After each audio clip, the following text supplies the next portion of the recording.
ଆପଣଙ୍କ ଗୋଲାପ ଗଛ ମରିବାର ସବୁଠୁ ବଡ଼ କାରଣ କ'ଣ ଜାଣିଛନ୍ତି? ଆସନ୍ତୁ ମୁଁ ଆପଣମାନଙ୍କୁ ଦେଖାଉଛି।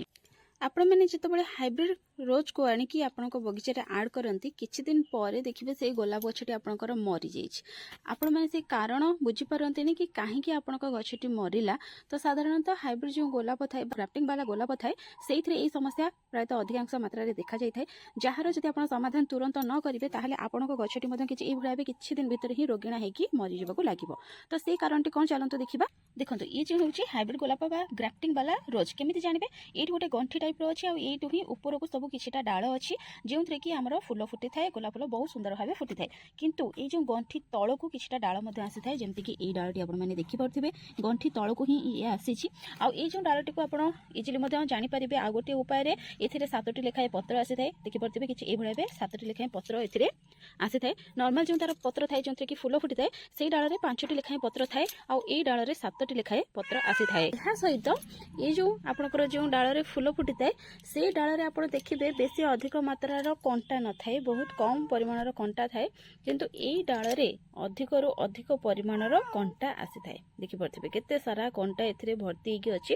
ତ ଏଇ ଡାଳ ବିଷୟରେ କହିବାର ଅର୍ଥ ହେଉଛି କି ଇଏ ହେଉଛି ଜଙ୍ଗଲି ଡାଳ। ସାଧାରଣତଃ ଗ୍ରାଫ୍ଟିଂ ଯେଉଁ କରାଯାଇଥିବ, ତା ତଳକୁ ଯେଉଁ ଡାଳ ଆସିଥିବ ଆଉ ଯେଉଁଥିରେ 7 ପତ୍ର ଥିବ, ତା ସହିତ ଅଲଗା ଡାଳ ତୁଳନାରେ ଯେଉଁ ଡାଳରେ କି ଅଧିକରୁ ଅଧିକ କଣ୍ଟା ଥିବ, ସେ ହେଉଛି ଗୋଟିଏ ଜଙ୍ଗଲି ଡାଳ।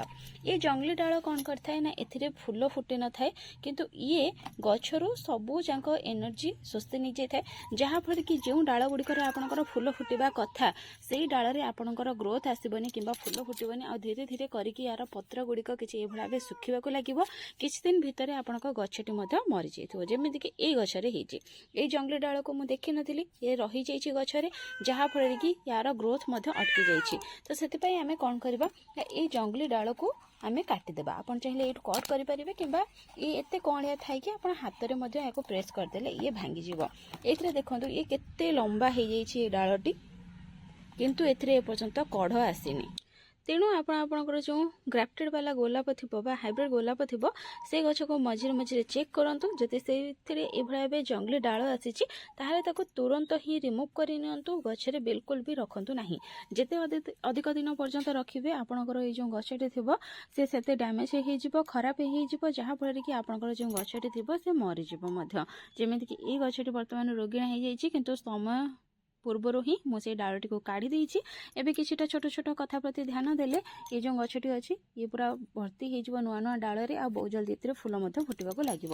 ଆଉ ତାର ଅପଡେଟ୍ ମଧ୍ୟ ମୁଁ ଜଲ୍ଦି ଆପଣମାନଙ୍କ ସହିତ ସେୟାର କରିବି।